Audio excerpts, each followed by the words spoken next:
pertolongan kita ialah datang dari Allah Bapa, Pencipta Khalik langit dan bumi. Allah yang setia, yang tidak pernah meninggalkan perbuatan tangannya, turunlah atas kita sekalian. Damai sejahtera dari Tuhan Yesus Kristus di dalam persekutuan kita dengan Roh Kudus. Amin. Shalom Bapak Ibu, adik-adik yang terkasih di dalam Tuhan. Kita akan mempersiapkan hati dan pikiran kita. Kita akan masuk ke dalam pujian penyembahan kepada Tuhan.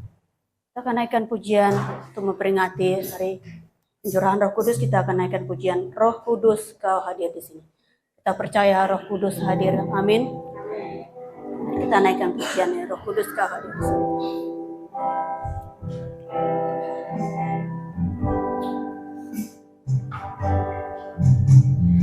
Roh Kudus Kau hadir di sini. Roh Kudus, ku mengasihimu. Kau lembut, Kau manis, Kaulah penghibur, penolongku, diutus Bapa-Ku. Kita katakan Roh Kudus Kau hadir di sini. Roh Kudus Kau hadir di sini. Roh Kudus, Roh Kudus, ku mengasihimu. Kau lembut, Kau manis, Kau lembut, Kau manis, Kaulah penghiburku, penolongku, diutus Bapa-Ku. Mari kita buka hati buat ku buka hati untuk Kamu Tuhan. Ku buka hati menyapa-Mu Yesus, jamah kami, jamalah kami, penuhi kami dengan kuasa Allah Maha Tinggi. Kita naikkan pujian ini dari awal. Roh Kudus Kau hadir di sini.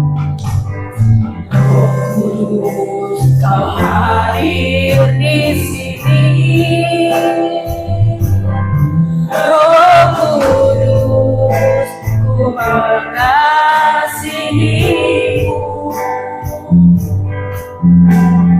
Kau lembut, Kau manis, Kaulah penghiburku, penolongku, diutus Bapa-Ku. Ku buka hati untuk Roh-Mu. Ku buka hati untuk Roh-Mu Tuhan. Ku buka hati menyapa-Mu Yesus, jamah kami, penuhi kami dengan kuasa Allah Maha Tinggi. Mari kita buka hati untuk Tuhan. Ku buka hati, ku buka hati untuk Roh-Mu Tuhan.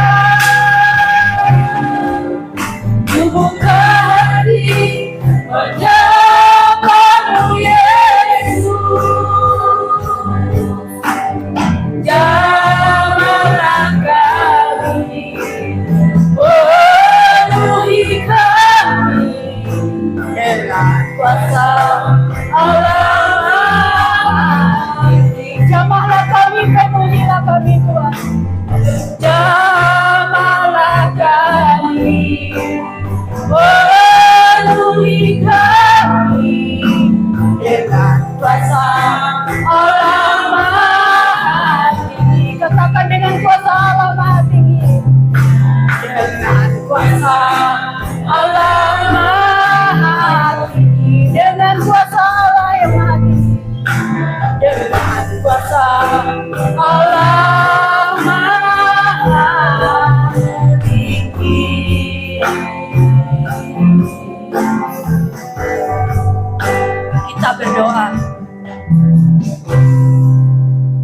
merendahkan diri di hadapan-Mu Tuhan. Dengan segala kekurangan dan keterbatasan kami datang di hadirat-Mu. Karena kami tahu Engkau Allah yang tak terbatas, Engkau Allah yang penuh kasih.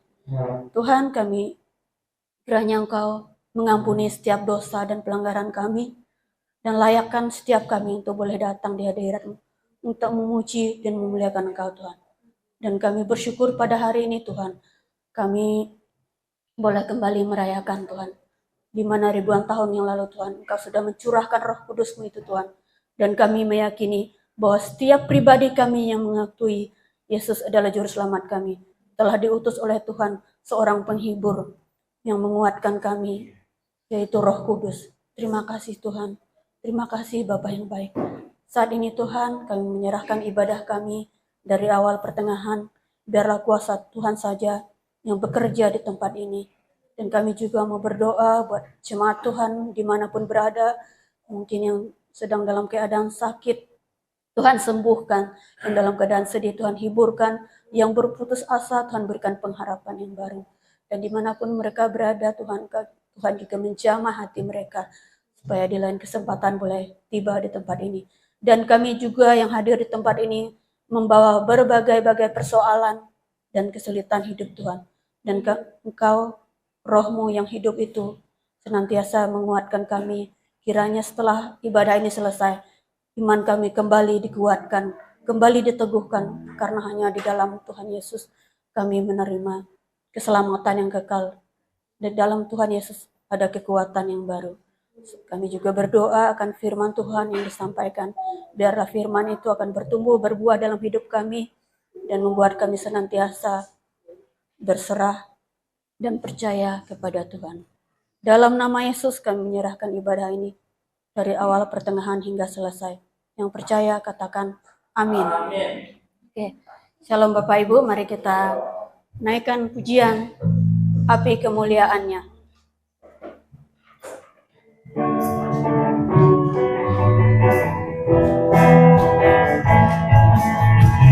Mari semua bertepuk tangan.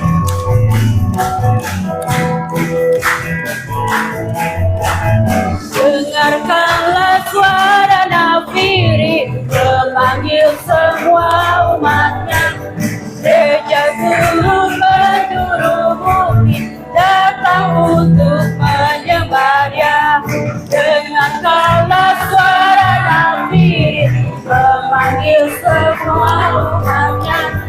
Gereja Tuhan bersatu kini mengangkat tinggi panjinya. Bersiap maju jangan lengah, Yesus panglima kita. Gunakan semua senjata Allah dalam kuasa Roh Kudus. Api kemuliaannya, api kemuliaannya tercurah dari surga. Lindungi kami semua, bangkitlah gerejanya. Api kemuliaannya tercurah dari surga. Rindukan pada dunia bahwa Yesuslah Raja, segala raja. Kita naikkan pujian ini dari awal. Mari Bapak Ibu kita bangkit berdiri, kita menyembah Tuhan. Dengarkanlah suara nafiri memanggil semua umatnya. Gereja Tuhan seluruh bumi datang untuk menyembahnya. Dengarkanlah suara nafiri memanggil semua umatnya. Gereja Tuhan bersatu kini mengangkat tinggi baginya. Bersiap maju jangan lengah, Yesus panglima kita. Membesar semua senjata Allah dengan kuasa Roh Kudus. Api kemuliaannya, api kemuliaannya tercurah dari surga. Rinduki kami semua, bangkitlah gerejanya. Api kemuliaannya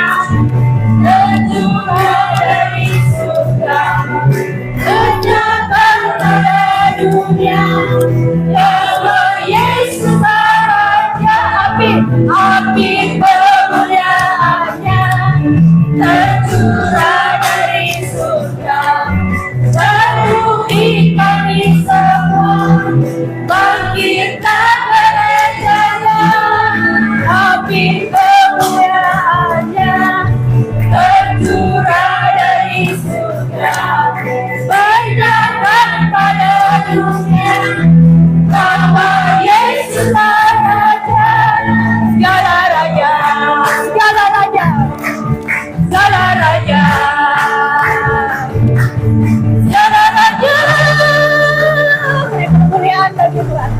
Oke, silakan duduk kembali.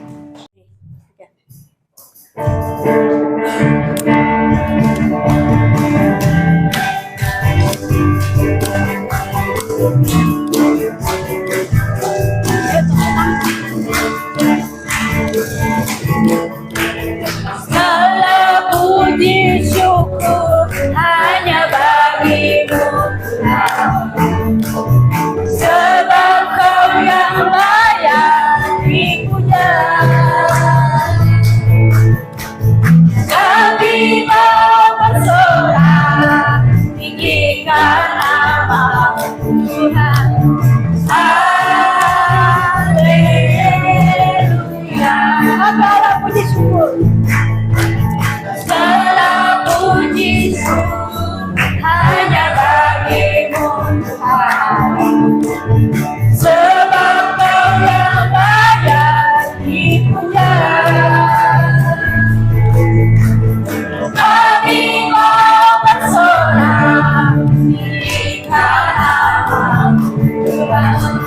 Haleluya. Boleh angkat tangannya, katakan haleluya.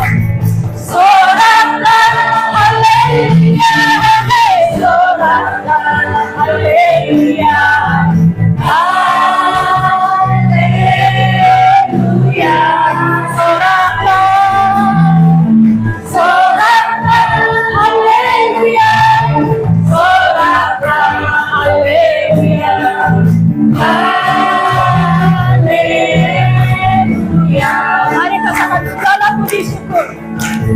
Segala puji syukur hanya bagimu Tuhan, sebab Kau yang layak dipuja. Kami mau bersorak tinggikan nama-Mu Tuhan. Haleluya. Soraklah haleluya.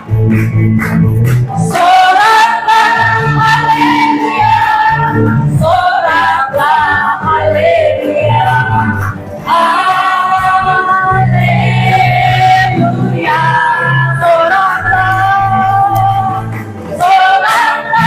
haleluya, soraklah haleluya, haleluya. Katakan haleluya.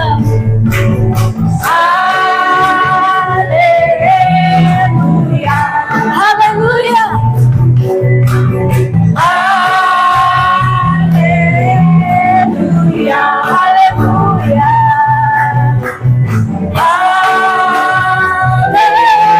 Haleluya.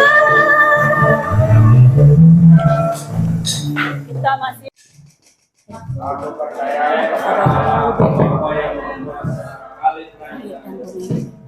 dan kepada Yesus Kristus anaknya yang kedua, kepada Roh Kudus, kepada kudusnya, yang dipenuhi disalibkan, mati dan dikuburkan.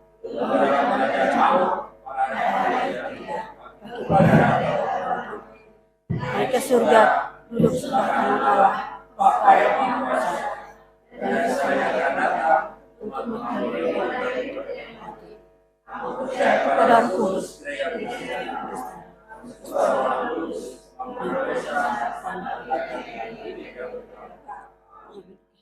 Roh-Mu yang hidup penuhiku, mengalir dalamku.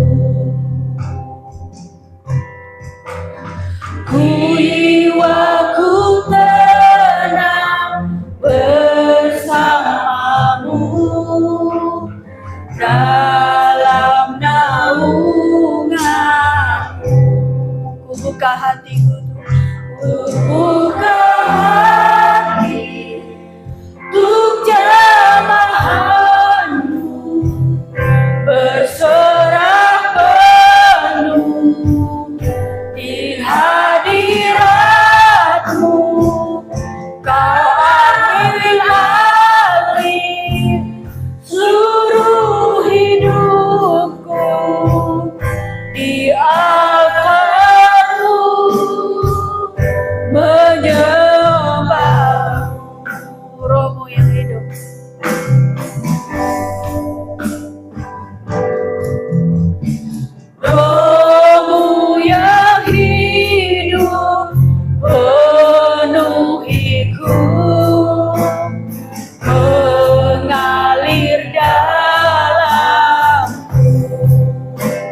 Katakan ku buka. Buka hati untuk jamahanmu, berserah penuh di hadiratmu. Kau ambil alih seluruh hidupku di altarmu,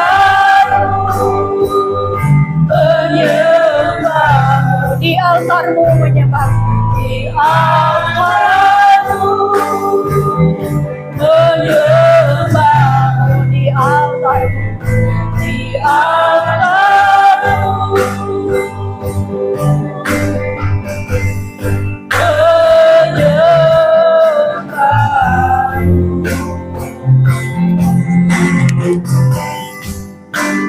silakan kepada hambanya. Salam. Ya, sidang jemaat yang dikasihi oleh Tuhan,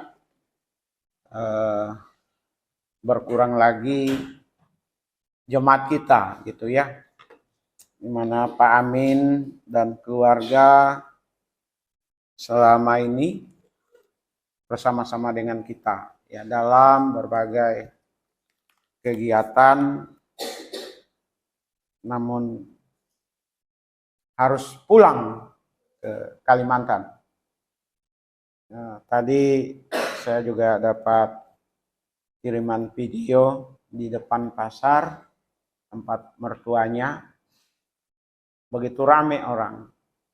Doakan supaya Pak Amin nanti juga punya lapak gitu ya di tempat mertua dari beliau supaya dagangannya bisa laku.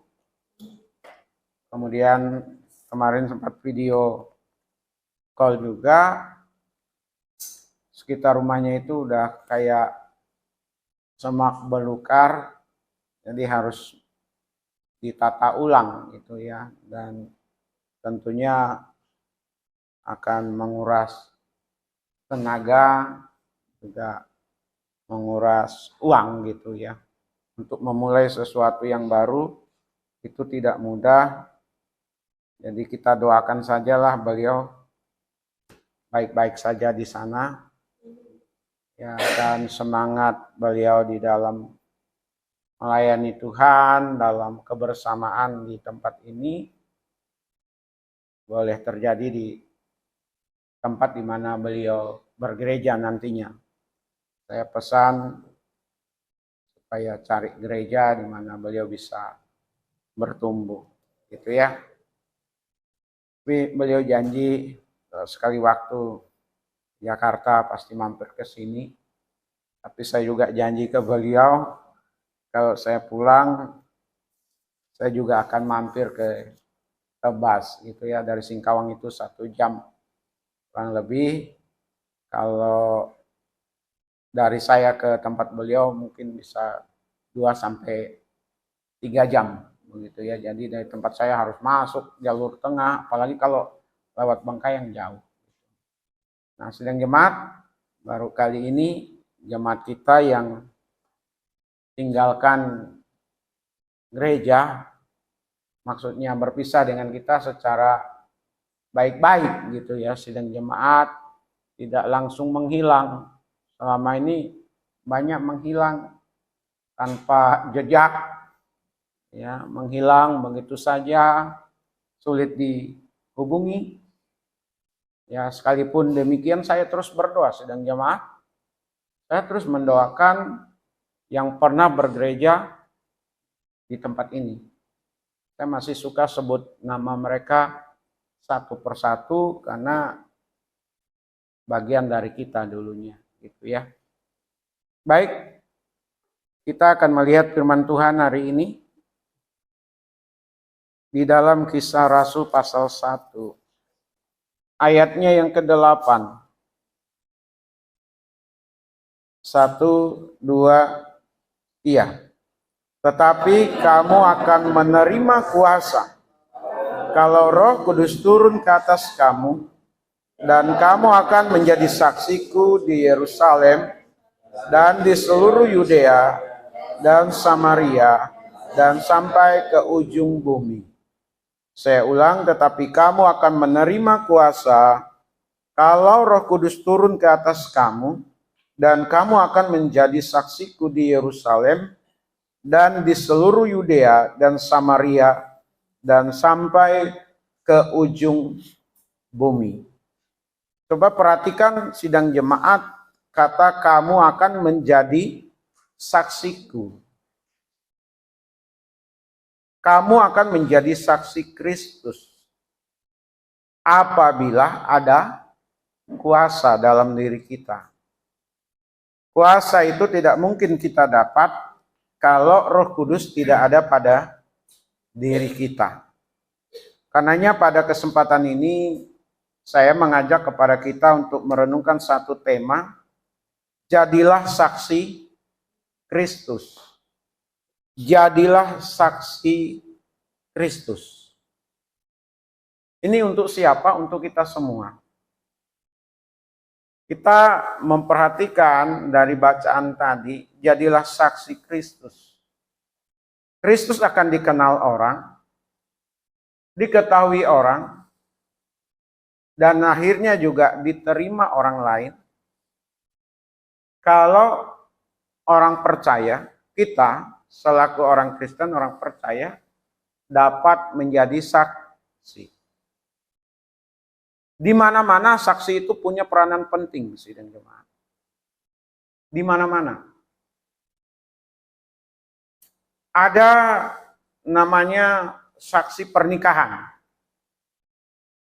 Saya kalau mau berkati yang mau menikah, saya suka ingatkan, nanti siapa saksi dari pihak perempuan, siapa saksi dari pihak laki-laki yang memang menyaksikan bahwa pernikahan itu benar terjadi dan mereka bisa mempertanggungjawabkan kalau sekali waktu digugat orang.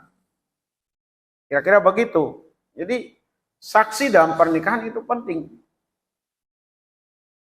Kemudian kalau untuk transaksi yang bernilai fantastis, itu juga ada saksi gitu.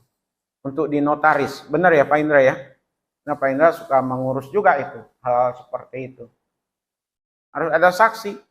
Jual beli. Kalau itu tanah, ada batas-batas tanah, itu juga bagian dari saksi.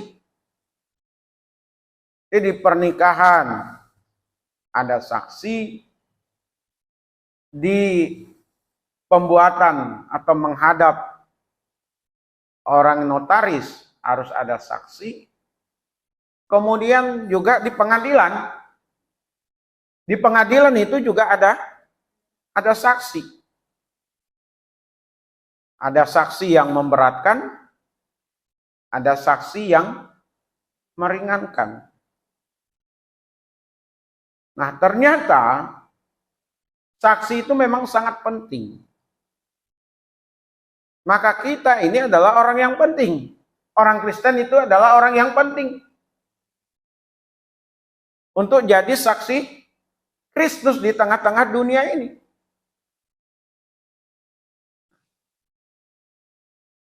Kita melihat orang Kristen adalah saksi Kristus. Di ayat yang ke-8 tadi. Kamu adalah saksi. Saya ulanglah. Dan kamu akan menjadi saksiku. Jadi saksi Yesus. Mulai dalam rumah tangga. Orang yang terdekat kita. Lingkaran dalam. Baru orang-orang di sekitar kita. Tetangga kita. Tempat kita bekerja. Dan juga orang-orang yang jauh. Yang tidak Bapak Ibu dan saya kenal. Nah, kata saksi ini berasal dari bahasa Yunani. Martires. Orang yang memberi kesaksian. Dari kata martires ini muncul istilah martir gitu. Orang yang tetap bersaksi walau menderita. Contohnya Stefanus. Stefanus itu disebut sebagai martir. Karena dia mempertahankan iman keyakinannya kepada Kristus. Sekalipun dia dianiaya. Dan bahkan akhirnya sampai mati dirajam. Karena imannya kepada Kristus. Terkait kita sebagai saksi Kristus, berarti Bapak, Ibu, dan saya, kita semua harus memberitakan Kristus dengan sangat berani.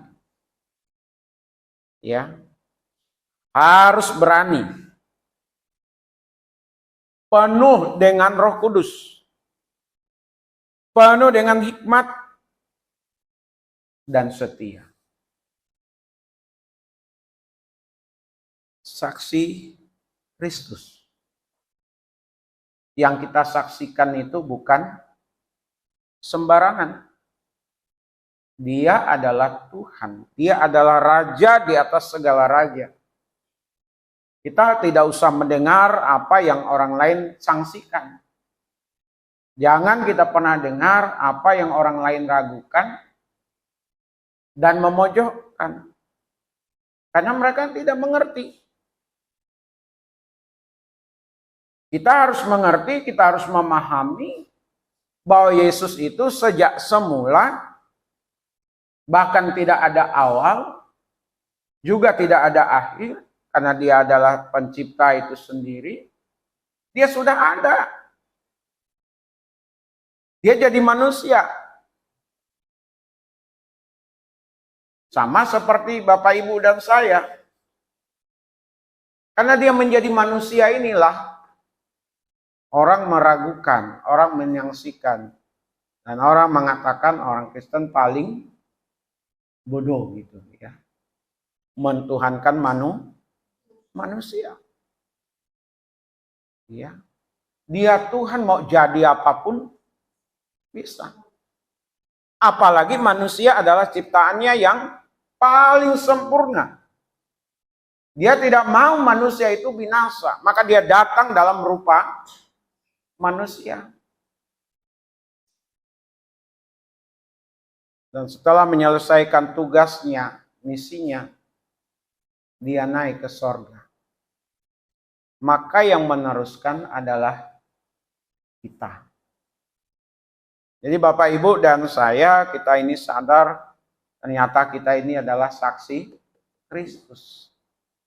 Bagaimana mungkin Bapak, Ibu, dan saya bisa menjadi saksi Kristus kalau kita tidak mengalami Kristus dalam kehidupan kita? Jadi kita harus berpengalaman di dalam Tuhan. Dan berpengalamannya kita di dalam Tuhan. Tuhan mau pakai pengalaman-pengalaman itu untuk menunjuk kepada Dia. Bukan kepada diri kita. Bapak, Ibu, saya sudah pernah sampaikan belakangan ini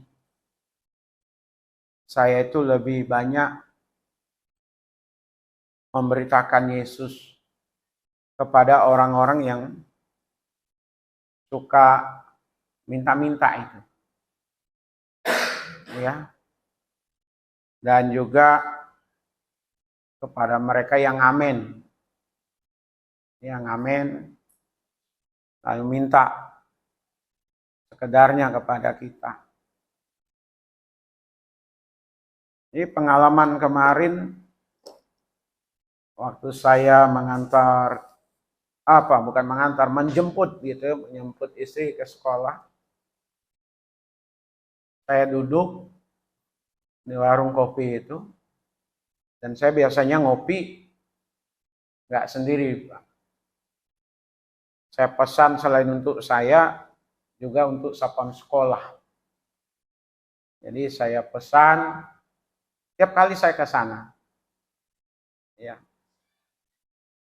Lalu sementara menunggu itu ada satu orang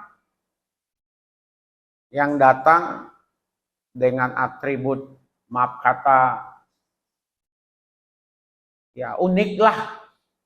Biar orang punya belas kasihan. Tapi ini selain unik, maksa. Benar-benar maksa. Harus kasih. Saya agak kesal juga gitu. Oh, ini orang maksa.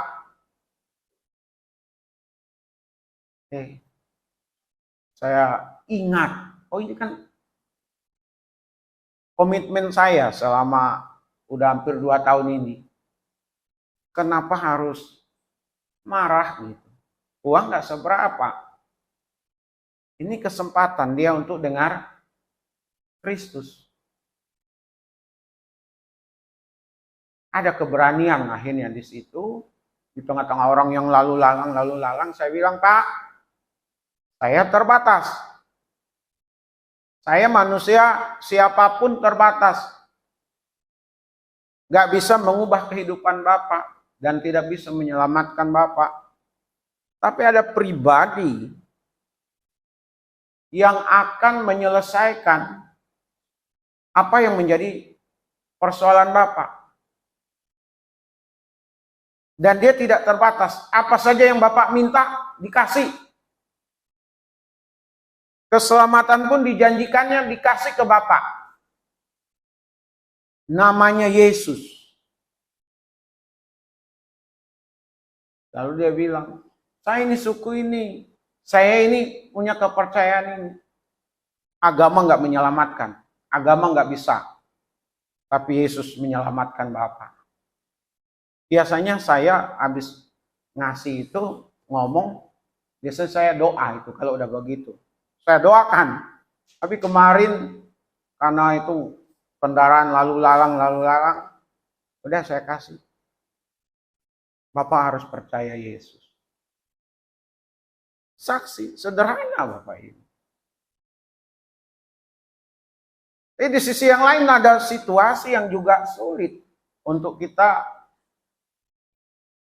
melakukan kesaksian. Tapi kalau udah mempertanggungjawabkan iman, Bapak Ibu, tentang iman kita harus berani memang. Saya adalah saksi Kristus. Dalam hal apa? Perkataan kita, perbuatan kita, tindakan kita harus mencerminkan apa yang diajarkan oleh Yesus dalam kehidupan kita. Kalau kita sama dengan orang lain, bagaimana orang lain melihat Yesus dalam diri kita? Maka pertanyaan lebih jauh, kita ini saksinya Tuhan Yesus atau jadi saksi Yesus, atau kita ini jadi saksi untuk diri sendiri, supaya orang lain mengenal kita, atau bahkan lebih dari itu, kita akhirnya jadi saksi iblis, jadi saksi setan. Tuhan gak mau seperti itu Bapak Ibu.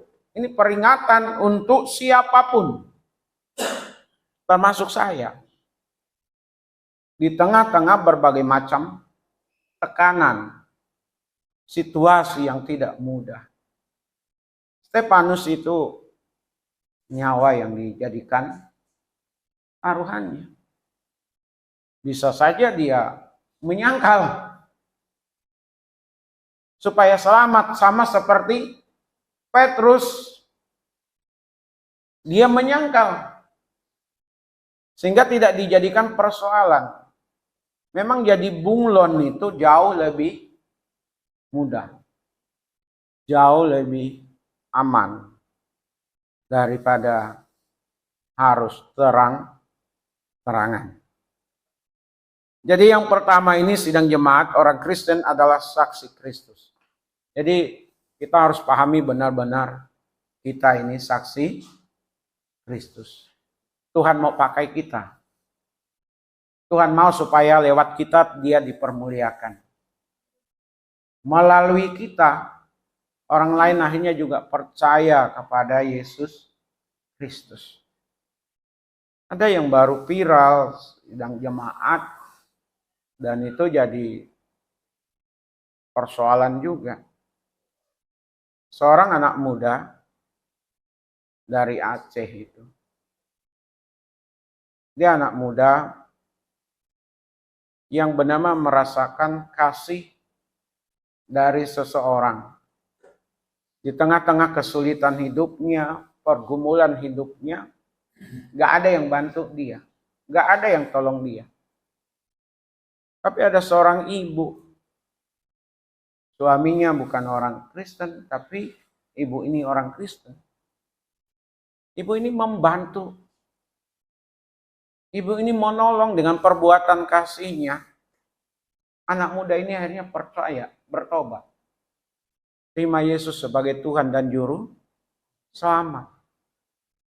Karena dia melihat ajaran Kristus itu diterapkan oleh ibu yang menolong dia.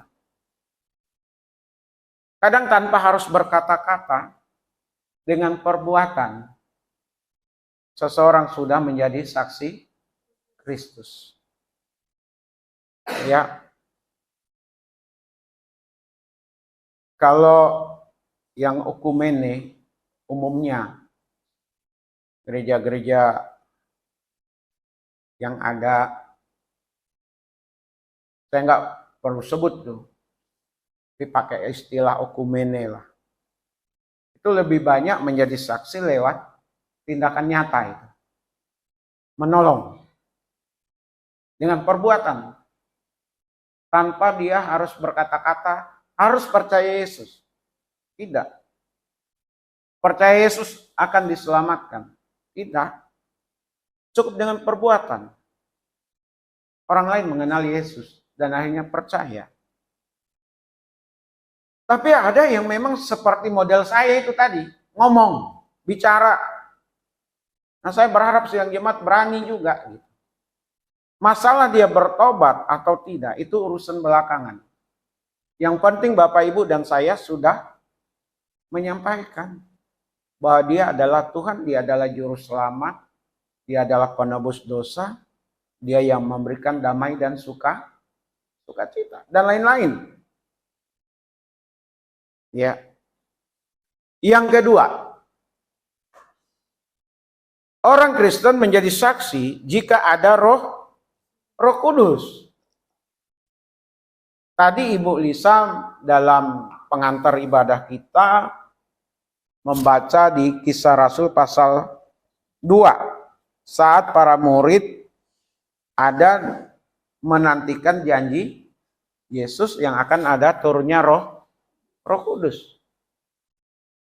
Kalau zaman gereja mula-mula sidang jemaat, karena dijanjikan 10 hari setelah peristiwa kenaikan, para murid mendapatkan Roh Kudus.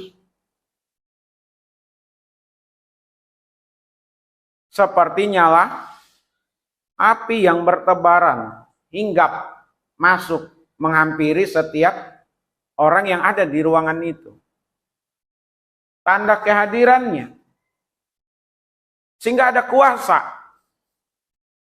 di dalam diri para murid waktu itu. Tapi sekarang ini, kalau seseorang tidak menerima Yesus sebagai Tuhan dan Juru Selamat, menjadi Kristen karena agama, menjadi Kristen karena keturunan, karena orang tuanya Kristen, maka dia Kristen. Tanpa mengalami pertobatan, tanpa mengalami lahir baru, atau tanpa mengalami penerimaan atau menerimanya dia, menerima Yesus dalam hidupnya, gak akan ada Roh Kudus dalam dirinya. Kita bisa baca di dalam Kisah Rasul 2 ayat 38. Boleh ditampilkan? Kisah Rasul pasal 2 ayat 38. Ya, coba kita baca sama-sama. 1, 2, iya. Jawab Petrus kepada mereka, bertobatlah dan hendaklah kamu masing-masing memberi dirimu dibaptis dalam nama Yesus Kristus untuk pengampunan dosamu. Maka kamu akan menerima karunia Roh Kudus. Bertobat, terima Yesus sebagai Tuhan dan Juru Selamat, dibaptis. Rentetannya kan menerima itu. Dibaptis, Roh Kudus ada pada diri orang itu. Kalau tidak menerima Yesus sebagai Tuhan dan Juru Selamat, orang itu belum ada Roh Kudus dalam dirinya. Itu pemahaman yang saya pahami selama ini sidang jemaat. Boleh saja orang itu Kristen karena agama, tuntutan negara, datang ke gereja, tapi lahir barukah dia? Dibaptiskah dia? Terima Yesus sebagai Tuhan Juru Selamatkah dia? Kalau dia belum terima Yesus sebagai Tuhan dan Juru Selamat, gak akan ada Roh Kudus dalam dirinya. Maka bisa nggak orang yang demikian jadi saksi? Tidak bisa, sidang jemaat. Tidak akan mungkin menjadi saksi. Kalau sudah terima Yesus sebagai Tuhan dan Juru Selamat, berarti Bapak Ibu siapapun itu sudah ada Roh Kudus di dalam dirinya. Karena ada pemahaman hanya gerejanya saja, hanya yang beraliran mereka saja yang ada Roh Kudusnya. Gereja lain nggak ada Roh Kudusnya. Dibuktikan dengan tidak adanya berbahasa roh. Jadi takaran utama oleh sekelompok orang, seseorang bisa dikatakan sudah ada Roh Kudus kalau dia bisa berbahasa roh. Padahal bahasa roh itu bagian dari karunia yang Roh Kudus berikan kepada seseorang. Bukan sebagai tanda bahwa orang itu sudah ada Roh Kudusnya. Apalagi belakangan berbahasa roh bisa dipelajari. Sama lagi bunyinya. Sama lagi intonasinya. Diterjemahkankah itu? Tidak. Dan mulai dianggap yang paling rohani di antara yang lain. Tidak demikian. Sekalipun Bapak Ibu dan saya katakanlah tidak memiliki bahasa roh, kita sudah punya Roh Kudus. Karena kita sudah punya Roh Kudus, maka berilah keleluasaan kepadanya untuk bekerja atas hidup kita. Nanti saya akan bahas untuk yang ketiga. Tapi yang jelas di sini, menerima Yesus Kristus sebagai Tuhan dan Juru Selamat, maka orang itu akan menjadi saksi Kristus. Kenapa? Karena dia sudah ada Roh Kudus. Jadi siapa tahu besok lusa Bapak Ibu, entah itu tetap di Jakarta tinggalnya atau di luar daerah, atau nanti anak-anak muda menikah dan berpindah gereja, atau diajak oleh teman, tetangga, saudara ke gereja tertentu, lalu ditawari untuk menerima Roh Kudus, ya lewat penumpangan tangan, dan lain sebagainya, jangan mau Bapak Ibu. Ya. Kenapa? Karena dalam diri Bapak Ibu sudah ada Roh Kudus, karena terima Yesus sebagai Tuhan dan Juru Selamat.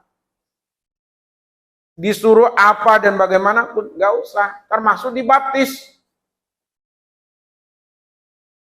Ada gereja-gereja tertentu yang juga mengharuskan orang yang sudah dibaptis untuk dibaptis lagi. Karena dianggap gerejanya yang paling benar dibandingkan gereja yang lain. Ya. Maka kalau saya masuk ke gereja itu, saya wajib dibaptis lagi. Untuk melayani saya juga wajib dibaptis lagi di gereja tersebut. Pengakuan kesatuan roh, saling mengakui, saling menerima, nggak ada. Berarti itu bukan dari Roh Kudus. Lebih kepada manusianya. Keegoan dari doktrinal gereja yang bersangkutan, sinode yang bersangkutan. Ya, jadi Bapak Ibu, kalau ketemu, kalau diajak, kalau diminta, oh udah, saya sudah menerima Yesus sebagai Tuhan dan Juru Selamat. Dari mana? Tunjukin aja ayatnya. Kisah Rasul pasal 2 ayat 38 tadi. Yang berikut memberi diri dalam pimpinan Roh Kudus. Bapak Ibu sudah ada Roh Kudus, saya sudah ada Roh Kudus, seseorang itu sudah ada Roh Kudus, tetapi belum tentu meminta Roh Kudus untuk memimpin, menguasai kehidupannya. Dia berjalan dengan logikanya, berjalan dengan kemampuannya, berjalan dengan kemanusiaannya, sehingga jadi batu sandungan. Gak ada hikmah, tidak ada hal-hal yang baik yang muncul. Kenapa? Karena tidak dipimpin oleh Roh Kudus. Kalau Bapak Ibu katakanlah melihat saya marah tanpa dasar, melihat saya di luar dari ajaran Kristus, nilai-nilai Kristus tidak ada, tidak mewarnai dalam diri saya. Mungkin perkataan saya, tindakan saya, perbuatan saya, berarti saya sekalipun sudah pendeta, saya tidak dipimpin oleh Roh Kudus. Nyatanya keluar perkataan-perkataan kasar, perkataan-perkataan kotor, perkataan-perkataan yang tidak pantas untuk saya ucapkan, tapi terucap. Saya sedang tidak dipimpin oleh Roh Kudus. Saya dipimpin oleh ego saya. Dan itu pun bisa terjadi pada siapapun. Kenapa kalau kita melihat ada pendeta yang gamparin istrinya? Pernah dengar itu ya Bapak Ibu ya? Di YouTube ada itu, di Instagram ada itu. Kenapa bisa begitu? Dia dalam hidupnya tidak sepenuhnya memberi diri dipimpin oleh Roh Kudus. Kita coba baca di Galatia pasal 5 ayat 25.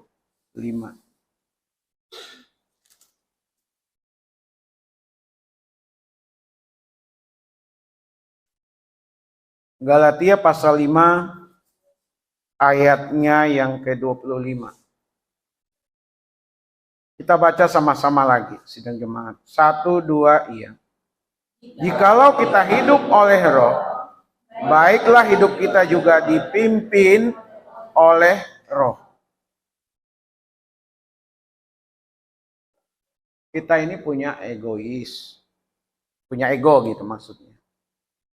Punya keinginan, punya emosi. Ya, siapapun itu. Berjalan dengan kekuatan kita untuk menjadi pengikut Kristus, mustahil bisa menjadi saksinya. Gak bisa Bapak Ibu. Kita harus selalu setiap hari berdoa. Tiap hari. Bukan seminggu sekali. Tiap hari berdoa. Baik secara pribadi, keluarga. Untuk dipimpin oleh Roh Kudus. Karena godaan itu begitu banyak. Orang-orang di sekitar kita yang tidak satu frekuensi itu banyak. Di jalan, di Jakarta, kita udah sama-sama tahu itu. Seperti apa dan bagaimana suasana di jalan raya. Kalau kita gak dipimpin oleh Roh Kudus, di jalan raya pun kita bisa berantem itu, berkelahi. Adu jotos dan lain sebagainya. Di rumah juga begitu Bapak Ibu. Kalau kita tidak dipimpin oleh Roh Kudus, yang ada ribut terus. Dengan pasangan, dengan anak, anak dengan anak, kakak beradik. Nggak ada damainya. Yang dikedepankan marah terus, berantem terus, ribut terus. Kenapa bisa begitu? Nggak ada Roh Kudus yang bekerja di dalam dirinya. Roh Kudus dikesampingkan. Saya ini, Bapak Ibu, saya juga pernah katakan di sini. Orangnya itu reaktif itu.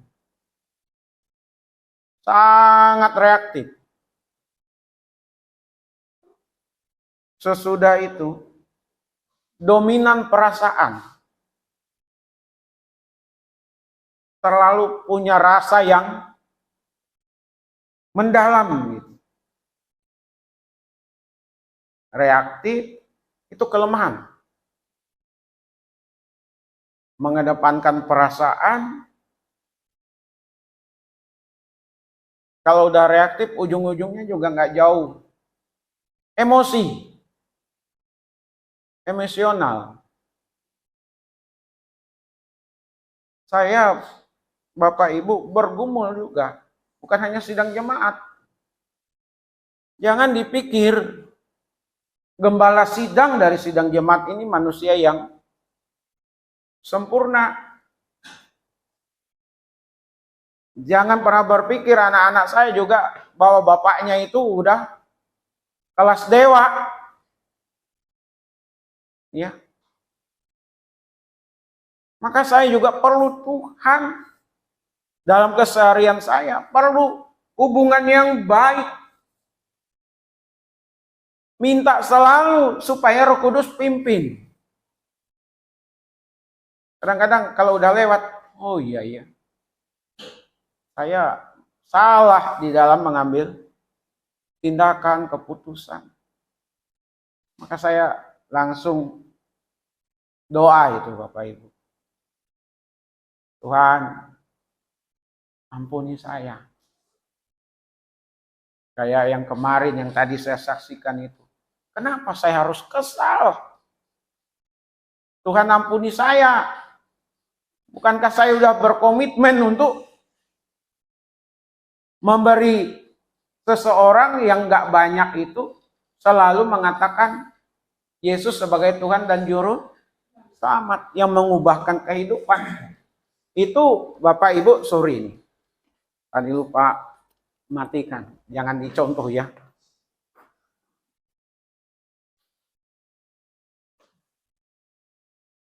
Anak saya, istri saya, beberapa teman juga udah menyaksikan kalau saya selalu begitu 2 tahun belakangan ini. Saya Yesus. Anak-anak. Anak kecil. Tanah merah itu. Di Teluk Gong, pernah saya sampaikan juga itu. Pak, uang untuk makan. Saya belum makan pagi. Itu udah siang. Saya bilang, benar belum makan. Benar. Mau makan? Cari warteg. Saya lihat ada gado-gado. Mau makan gado-gado enggak? Ya boleh lah. Saya bilang, Makanan yang saya kasih ke Bapak terbatas, tapi Yesus nggak pernah terbatas untuk memelihara Bapak. Kosanlah itu gado-gado. Gado-gado yang di habis perempatan itu Pak Indra. Kalau dari arah sana, tapi kalau dari sini habis puskesmas mau masuk perempatan dia ada sebelah kanan. Enak gado-gadonya itu. Saya bilang ke bapaknya, Pak, Bapak ini layani ya. Berapa duit? Ya sebut, saya bayar. Saya juga pesan, tapi pesan buah. Nggak jauh dari situ. Tapi ada sesuatu yang harus saya beli ke ujung. Saya lewati. Bapak itu ada di situ. Udah selesai. Saya berurusan, saya balik. Saya mau lihat. Dia benar udah selesai makan atau belum. Nggak lama selisihnya, nggak sampai 5 menit. Saya balik, saya tanya tukang gado-gadonya, Pak, gimana udah dilayani, dibungkus atau dia makan? Oh Pak, dia minta mentahnya. Jadi duit yang saya kasih ke Bapak itu untuk bayar makanannya, dia minta. Ya, saya bilang ini mau gimana lagi? Duduk kemarin saya sama istri di warung kopi itu karena ada muridnya mau ibadah di Salib 3. Nunggu jemputan. Saya sebelah sini, istri saya sebelah sana sama murid itu, satu meja begitu. Di ujung sana ada orang datang. Bu, punya materai enggak? Itu kemarin saya buat di status itu, kalau baca WA saya. Ada materai enggak? Oh, enggak ada, kata istri saya. Ya, kalau ada materai saya minta 1, Bu. Saya perlu. Karena suara itu jelas, saya lihat. Saya langsung kebayang wajahnya ini. Wah, orang ini pernah ini. Beberapa waktu yang lalu. Dia minta lagi. Kalau ada 3.000 deh, Bu. Saya langsung WA istri. Padahal jaraknya kan nggak jauh, cuman meja dari sini ke situ. Harusnya ngomong, itu yang pernah nipu saya gitu. Tapi saya baca, saya kirim WA, dia baca, istri baca. Debbie itu pemain. Kakinya normal, jalan, maksudnya jalannya bisa, maksudnya enggak, tapi agak maaf ya, agak selisih sedikit kakinya itu. Beberapa waktu yang lalu saya servis motor ke tempat kawan di Taman Sari, nggak jauh dari Kalam Kudus itu Pak Matias. Ada bengkel kawan di sana. Saya tanya, selesai bengkel berapa duit? Ya lumayan lah. Ya, saya pergi nyebrang ke ATM. Pokoknya mungkin saya udah diamati, diikuti. Maaf, pakaian rapi. Pak, di mana ya ada materai?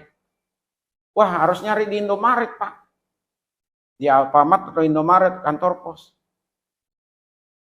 Emang kenapa, Pak? Iya, saya perlu materai. Ada urusan di rumah sakit keluarga. Waduh.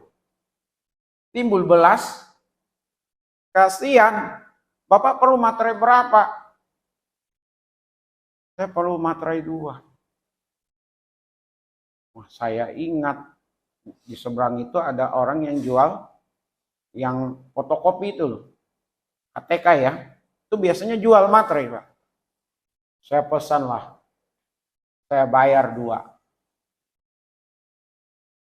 2 berarti 24.000. Yang penting dia udah tertolong. Itu awal mula kenal. Tergerak hati.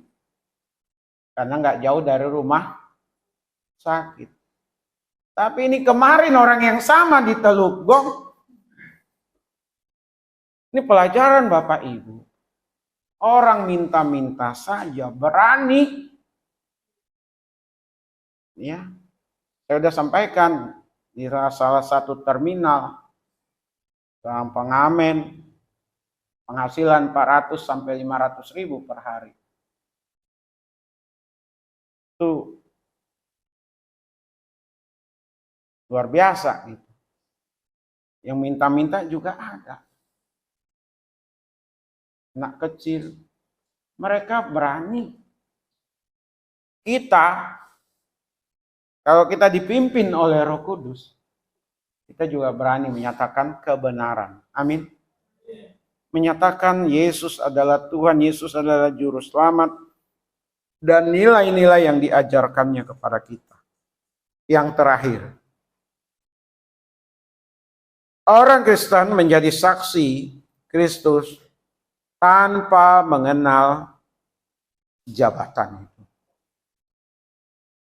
Tadi di ayatnya yang ke-8 itu, gak ada gembala di situ disebut, gak ada penatua disebut, tidak ada dosen disebut, tidak ada orang Kristen yang senior disebut, tapi yang disebut apa?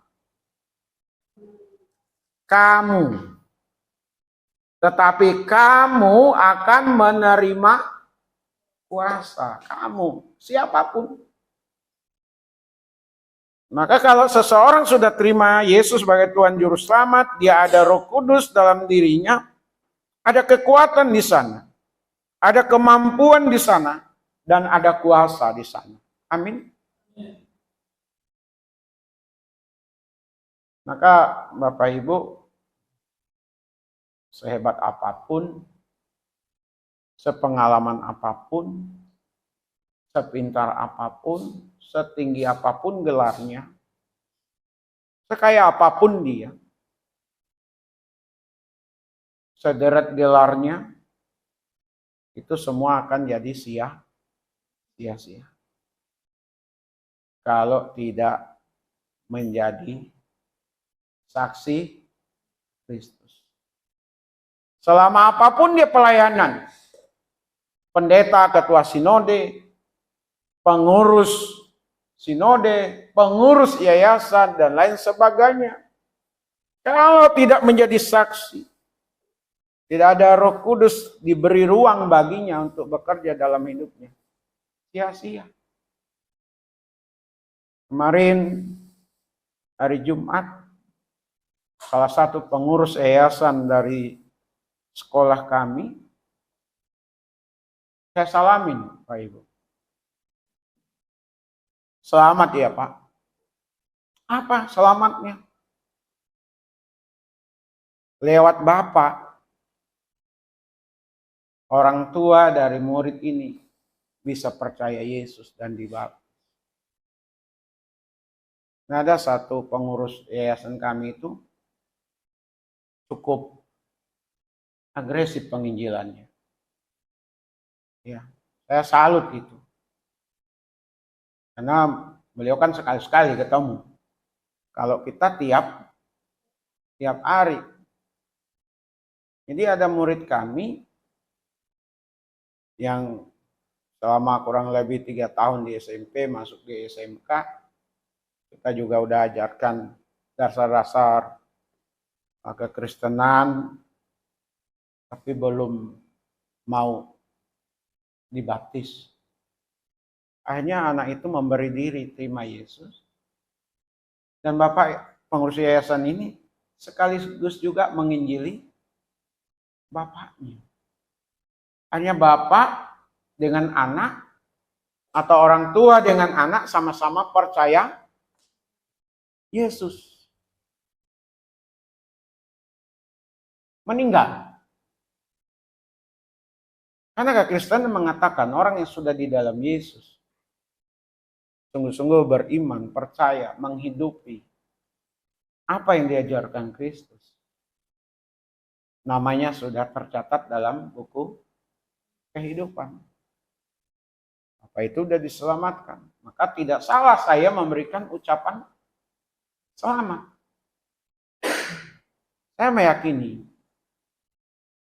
Bapa ini meminta pimpinan Roh Kudus senantiasa, sehingga peluang-peluang yang ada tidak terlewat begitu saja.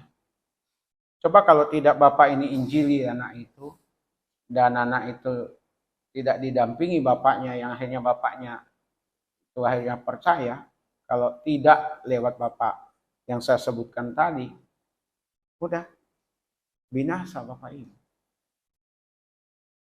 Jadi hari ini saya mau sampaikan kepada kita, kita ini adalah saksi Kristus. Amin.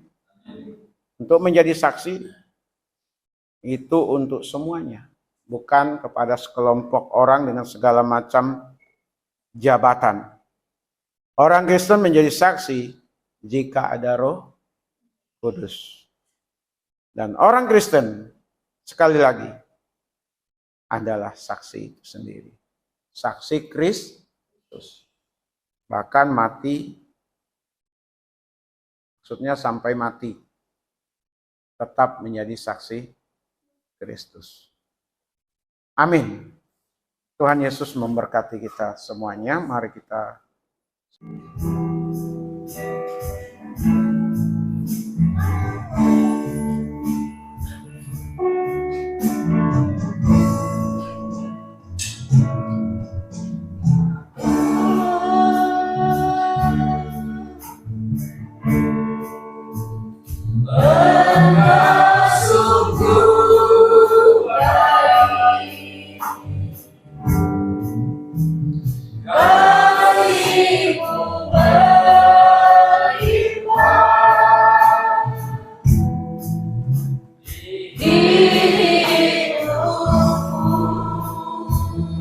Bapakku berterima kasih.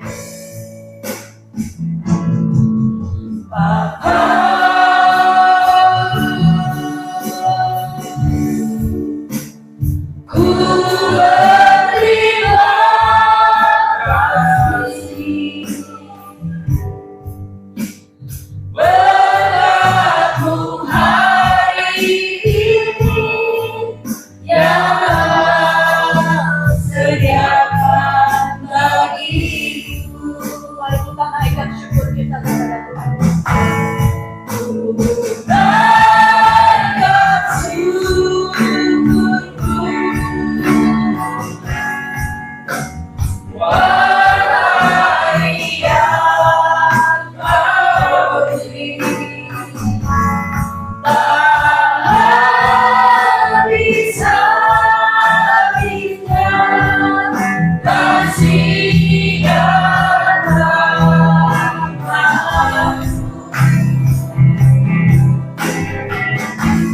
Selalu baru dan benar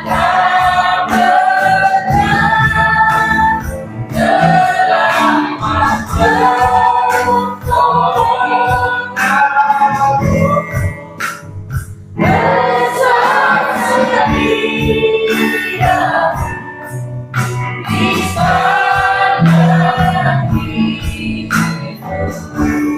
kita naikkan lagi pujian ini dari awal. Bapa, Kau sungguh baik. Bapa,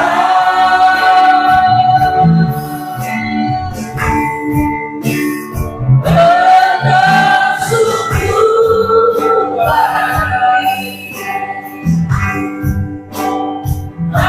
Kasih-Mu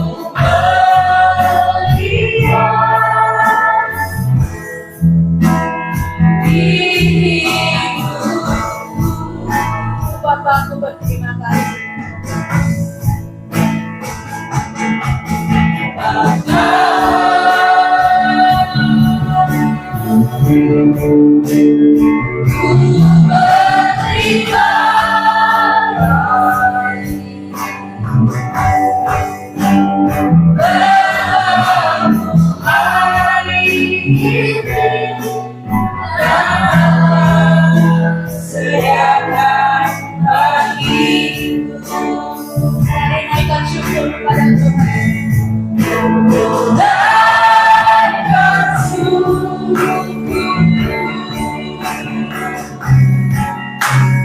Wow.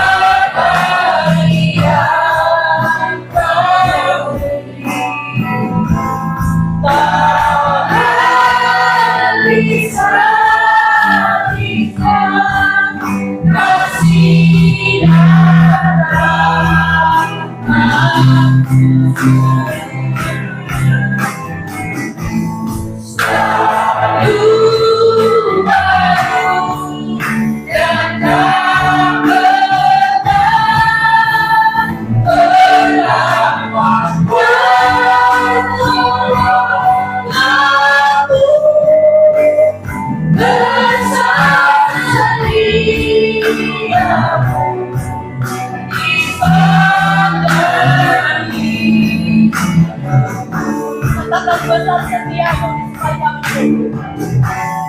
di sepanjang besar setiamu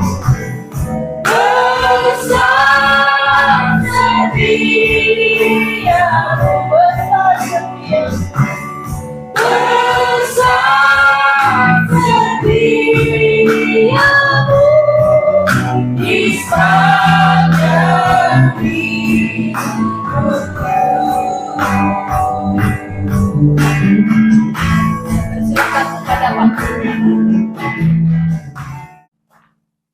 Kami bersyukur Tuhan untuk jalannya ibadah dari awal, pertengahan hingga akan berakhirnya ini berjalan dengan baik. Terima kasih untuk firman Tuhan yang telah dibagikan kepada setiap kami. Jadikan kami pendengar dan pelaku firman Tuhan yang baik. Kami boleh menjadi saksi Kristus lewat perkataan kami, tindakan atau perbuatan kami, lewat sikap kami saat berinteraksi dengan orang-orang yang ada di sekitar kami. Berkati juga untuk setiap yang ambil bagian dalam pelayanan. Sempurnakan pelayanan yang ada dan boleh terus melayani pada masa-masa yang akan datang. Kami berdoa juga untuk para pemain musik, biarlah semakin terampil di dalam memainkan musik yang ada. Khusus untuk pemain bass, kiranya ada pengganti untuk minggu-minggu ke depan atau bulan-bulan ke depan, mengingat Eliezer akan menempuh pendidikan sehingga tidak dimungkinkan untuk pelayanan bersama di tempat ini. Kami berdoa juga ya Bapa untuk sidang jemaat-Mu yang ada dalam keadaan sakit. Mari Tuhan campur tangan-Mu untuk sidang jemaat Tuhan yang sakit. Yakni untuk anak dari Ibu Yekti, Gary. Kami mohon belas kasihan Tuhan. Kami mohon campur tangan Tuhan. Supaya Gary ini dipulihkan oleh Tuhan. Dalam nama Yesus tidak terjadi penyakit-penyakit yang berbahaya dan lain sebagainya. Tolonglah Gary. Di mana Gary ini anak pemberian yang datangnya dari Tuhan untuk Bu Yekti dan Pak Ridwan. Pak Ridwan, Bu Yekti juga masa pemulihan setelah sakit, Tuhan tolong. Benar-benar dipulihkan oleh Tuhan. Kami berdoa untuk Pak Charles, kami berdoa untuk Pak Tony, kami berdoa untuk Pak Chan yang dipulihkan Tuhan kondisi fisik mereka. Kami teringat untuk Opung Simanjuntak yang kami dengar hari ini juga dalam keadaan sakit. Mari Tuhan menjamahnya, memulihkannya, menyembuhkannya. Di dalam nama Yesus ada kesembuhan.